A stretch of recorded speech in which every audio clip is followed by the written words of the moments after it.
புதுசா எக் பொடி mass try பண்ண போறோம். வாங்க வீடியோக்குள்ள போலாம். ஆயில் ஊத்திக்கலாம். ஒரு அளவுக்கு ஆயில் ஊத்தினா போதும்.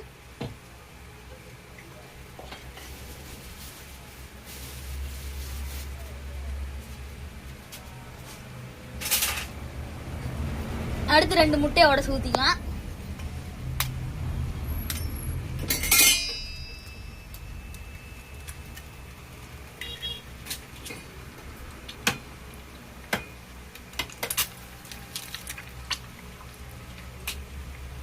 அடுத்து உப்பு போட்டுக்கலாம்.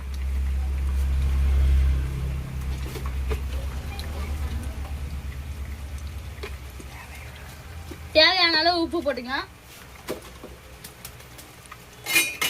அடுத்து நல்லா கொத்திக்கலாம். கொஞ்சம் வேக விட்டுக்கலாம்.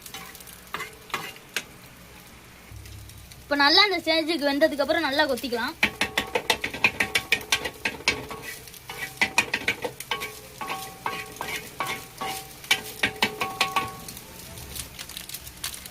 அப்புறம் நம்ம புதுசா வாங்கின சக்கரை பொடி கொட்டிக்கலாம்.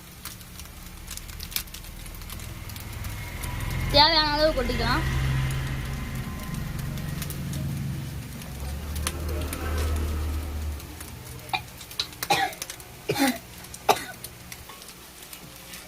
வேணுங்கிற அளவு பொடியை போட்டு கொஞ்சம் ஆயில் சேர்த்துக்கலாம்.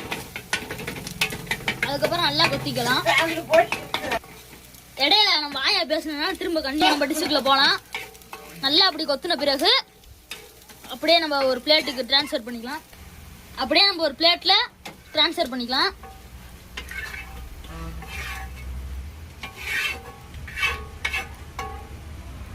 உங்க வீட்லயே இதை ட்ரை பண்ணிட்டு நல்லா இருக்கான்னு சொல்லுங்க, கமெண்ட் பண்ணுங்க.